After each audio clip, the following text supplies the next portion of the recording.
ยอมแอลแรงมาพร้อมความหนาวเย็นฝนฟ้าอากาศพายุสวัสดีค่ะมาพบกันในช่วงค่ำของวันพฤหัสบดีที่ 5 มกราคม 2566 คลิปนี้ขอพาทุกท่านมาติดตามแนวโน้มลักษณะอากาศในบริเวณประเทศไทยจากที่หย่อมความกดอากาศต่ำเคลื่อนตัวเข้าปกคลุมบริเวณทะเลจีนใต้ตอนกลางนั้นทำให้กลุ่มฝนเริ่มเคลื่อนตัวเข้าปกคลุมในบริเวณประเทศเวียดนามตอนล่างประเทศกัมพูชาและสปป.ลาวตอนล่างโดยในวันนี้ยังมีฝนฟ้าคะนองเกิดขึ้นในบริเวณภาคใต้บางพื้นที่ด้วยโดยกลุ่มฝนดังกล่าวจะค่อยๆเคลื่อนตัวเข้าปกคลุมบริเวณประเทศไทยในช่วงวันที่ 6-8 มกราคม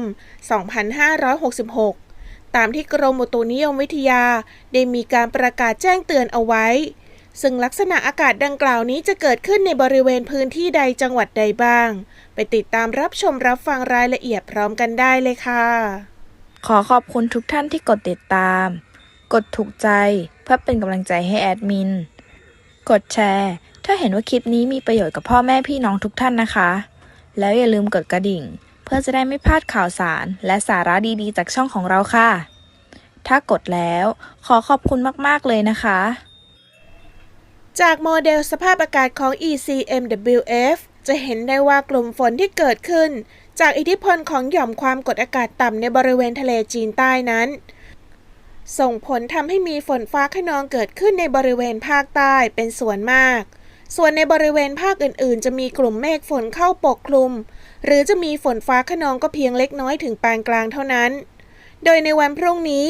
ตามที่กรมอุตุนิยมวิทยาได้มีการแจ้งเตือนเอาไว้ว่าตั้งแต่วันนี้ถึงวันที่ 8 มกราคม 2566 หย่อมความกดอากาศต่ำกำลังแรงใกล้เกาะบอร์เนียวบริเวณทะเลจีนใต้ตอนล่างมีแนวโน้มจะเคลื่อนเข้าใกล้ปลายแหลมยวนประกอบกับมรสุมตะวันออกเฉียงเหนือที่พัดปกคลุมอ่าวไทยและภาคใต้มีกำลังแรงขึ้นจึงส่งผลทำให้คลื่นลมบริเวณอ่าวไทยจะมีกำลังแรงขึ้นโดยอ่าวไทยมีคลื่นสูง 2-4 เมตรบริเวณที่มีฝนฟ้าคะนองคลื่นสูงมากกว่า 4 เมตรสำหรับบริเวณภาคใต้ตอนล่างจะมีฝนเพิ่มขึ้นและมีฝนตกหนักถึงหนักมากบางแห่งโดยจังหวัดที่คาดว่าจะมีฝนตกหนักถึงหนักมากบางแห่งมีดังนี้ในวันที่ 6 มกราคม 2566 ในบริเวณจังหวัดปัตตานียะลาและนราธิวาสส่วนในช่วงวันที่ 7-8 มกราคม 2566 ได้แก่บริเวณจังหวัดนครศรีธรรมราชพัทลุงสงขลาปัตตานียะลาและนราธิวาสจึงขอให้พ่อแม่พี่น้องบริเวณดังกล่าวระวังอันตรายจากฝนตกหนักถึงหนักมากและฝนที่ตกสะสมซึ่งอาจทำให้เกิดน้ำท่วมฉับพลันและน้ำป่าไหลหลากโดยเฉพาะบริเวณพื้นที่เสี่ยงภัยน้ำท่วมเป็นประจำพื้นที่ลาดเชิงเขาใกล้ทางน้ำไหลผ่านและพื้นที่ลุ่มไว้ด้วยสำหรับพ่อแม่พี่น้องชาวเรือควรเดินเรือด้วยความระมัดระวังและหลีกเลี่ยงบริเวณที่มีฝนฟ้าคะนองเรือเล็กบริเวณอ่าวไทยควรงดออกจากฝั่งในช่วงเวลาดังกล่าวรวมทั้งระวังอันตรายจากคลื่นลมแรงที่ซัดเข้าหาฝั่งไว้ด้วยในขณะเดียวกันตั้งแต่วันนี้ถึงวันที่ 7 มกราคม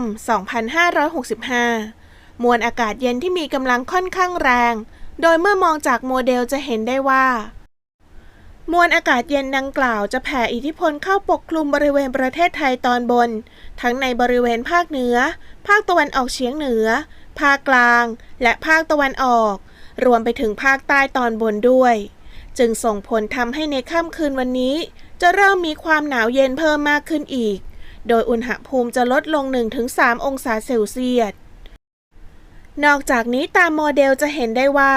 กระแสลมที่พัดเข้าหาบริเวณประเทศไทยนั้นจะเริ่มมีกำลังแรงขึ้นด้วยโดยจะเห็นได้จากโมเดลว่า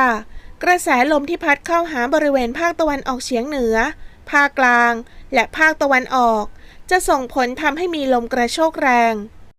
นอกจากนี้ในบริเวณภาคตะวันออกเฉียงเหนือตอนล่างภาคกลางตอนล่างและภาคตะวันออกจะมีฝนฟ้าคะนองเกิดขึ้น10-20%ของพื้นที่จากอิทธิพลของหย่อมความกดอากาศต่ำที่เคลื่อนตัวลงสู่บริเวณอ่าวไทยนั่นเอง ส่วนในบริเวณภาคเหนือและภาคตะวันออกเฉียงเหนือตอนบนจะเป็นพื้นที่ที่ไม่มีฝนนะคะ โดยยังคงมีอากาศเย็นถึงหนาวกับมีหมอกบางในตอนเช้า ในส่วนของบริเวณยอดดอยและยอดภูยังคงมีอากาศหนาวถึงหนาวจัดกับมีน้ำค้างแข็งเกิดขึ้นได้บางพื้นที่ หลังจากนั้นตั้งแต่วันที่ 8 มกราคมเป็นต้นไปมวลอากาศเย็นจะเริ่มอ่อนกำลังลงส่งผลทำให้ตั้งแต่วันที่ 8 มกราคมบริเวณประเทศไทยจะมีอุณหภูมิสูงขึ้น 1-3 องศาเซลเซียสแต่ยังคงมีอากาศเย็นถึงหนาวในบริเวณภาคเหนือและภาคตะวันออกเฉียงเหนือส่วนในบริเวณภาคกลางภาคตะวันออกรวมถึงภาคใต้ตอนบนจะมีอากาศเย็นในช่วงเช้าส่วนในบริเวณภาคใต้ยังคงมีฝนตกอย่างต่อเนื่อง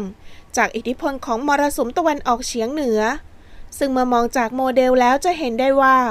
ฝนที่เกิดขึ้นจะเกิดขึ้นแบบต่อเนื่องหลายวันแต่ปริมาณน้ำฝนอาจจะไม่ตกหนักมากมีเพียงแค่ฝนตกเล็กน้อยถึงปานกลางบางพื้นที่เท่านั้นจึงขอแจ้งแนวโน้มลักษณะอากาศล่วงหน้าให้กับพ่อแม่พี่น้องทุกท่านได้รับทราบเพื่อเตรียมตัวรับมือกับสภาพอากาศที่จะมีความเปลี่ยนแปลงในช่วงนี้และแล้วก็มาถึงในช่วงสุดท้ายของคลิปซึ่งก่อนจะจบคลิปไปขอฝากพ่อแม่พี่น้องทุกท่านเป็นกำลังใจให้กันด้วยการกดถูกใจ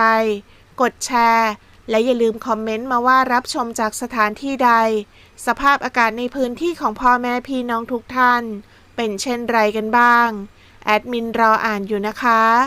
ซึ่งแอดมินต้องขอขอบคุณทุกท่านที่ติดตามและร่วมรับชมคลิปของเราแล้วพบกันใหม่ในคลิปหน้าฝนฟ้าอากาศพายุสวัสดีค่ะ